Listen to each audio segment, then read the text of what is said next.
नमस्कार दोस्तों, आप देख रहे हैं इंडिया न्यूज़ का डिजिटल प्लेटफॉर्म और मैं हूं लखनऊ से रवि कुमार। बात करेंगे बसपा की। उत्तर प्रदेश में बसपा की राजनीति में लगातार नई चीज़ें देखने को मिल रही। हालांकि लोकसभा चुनाव के पहले की बात करें, जिस तरीके से बसपा प्रमुख मायावती ने अपने भतीजे आकाश आनंद को जिम्मेदारी दी, अपना उत्तराधिकारी भी बनाया। हालांकि बाद में उनको और मैच्योर बताते हुए उनको फिर से उनकी जिम्मेदारी से विरक्त कर दिया। हालांकि उसके बाद एक बार फिर से बसपा प्रमुख मायावती के साथ उनके भतीजे आकाश आनंद नजर आए और एक बार फिर से नई जिम्मेदारी के साथ उन्होंने कैंपेन शुरू किया। हालांकि जिस तरीके से वो अपने बयानों के बाद चर्चाओं में थे और जिसको लेकर कहा जाने लगा कि बसपा एक बार फिर से मजबूत होती हुई नजर आ रही है। आकाश आनंद ने जिस तरीके से प्रभावी ढंग से अपनी बयानबाजी को लेकर चर्चाएं बटोरी, वो कहीं ना कहीं काबिल तारीफ कहा जाने लगा। हालांकि उसी दौरान उनके बयानों से कहीं ना कहीं चर्चाएं भी हुई, तो कहीं ना कहीं उसका नुकसान भी लगा। इसी को देखते हुए बसपा मायावती ने एक बार फिर से आकाश आनंद को बाहर का रास्ता दिखाया। हालांकि चर्चा ये भी थी कि वो कहीं ना कहीं जिस तरीके से उन पर आरोप लगे थे, आरोप ये थे कि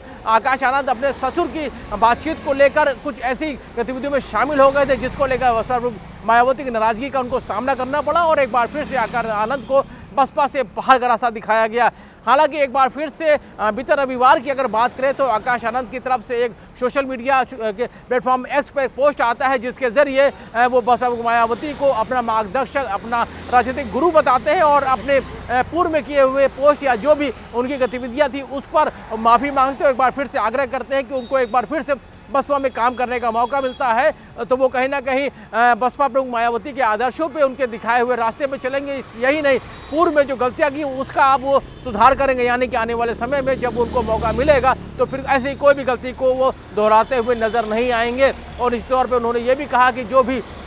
पार्टी के जो वरिष्ठ जन है उनका वो पूरी तौर पे सम्मान करेंगे। हालांकि उसके कुछ ही देर बाद बसपा मायावती की तरफ से भी एक सोशल मीडिया के प्लेटफॉर्म एक्स पे पोस्ट आता है, जिसके जरिए वो बताती हैं कि किस तरह से उन्होंने अपने भतीजे आकाश आनंद को माफ़ कर दिया और एक बार फिर से बसपा में उनकी एंट्री करा दी है। और माना जा रहा है कि जल्द ही बसपा मायावती इसको लेकर तैयारी रूप से घोषणा कर सकती है कि इस बार आने वाले समय में जब उत्तर प्रदेश में 2027 में विधानसभा चुनाव होंगे, अन्य राज्यों में जो चुनाव होंगे, उनमें आकाश आनंद को कुछ जिम्मेदारियां मिल सकती है। इसके साथ ही उन्होंने ये भी साफ किया कि आकाश आनंद के जो ससुर हैं उनकी अब वापसी नहीं होगी, ये भी उन्होंने साफ कर दिया। जिस तरीके से पार्टी विरोधी गतिविधियों में वो शामिल रहे और जिस तरीके से उन्होंने सोशल मीडिया प्लेटफॉर्म एक्स के जरिए अपनी नाराजगी भी जाहिर की आकाश आनंद के ससुर को लेकर कि उनको किसी भी हालत में पार्टी में वापसी नहीं दी जाएगी। हालांकि इसको लेकर आकाश आनंद की तरफ से ये जरूर साफ कर दिया गया है कि अगर बसपा मायावती को वापसी का रास्ता दिखाती है तो कहीं ना कहीं वो पूरी निष्ठा और ईमानदारी के साथ पार्टी को आगे बढ़ाने का काम करेंगे। हालांकि बसपा मायावती ने जरूर इसका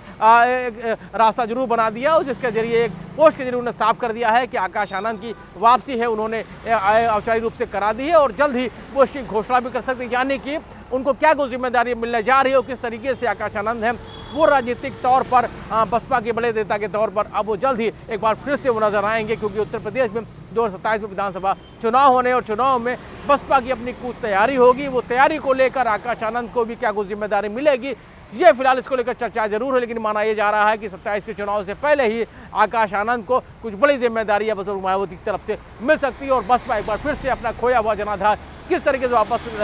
पाती है, इसको लेकर चुनौती जरूर होगी और बड़ी जिम्मेदारियों के साथ आकाश आनंद एक बार फिर से बसपा में अपनी जो सक्रियता है वो दिखाते हुए नजर आ सकते हैं। अब अगले इतना ही, अब देखते रहिए इंडिया न्यूज़।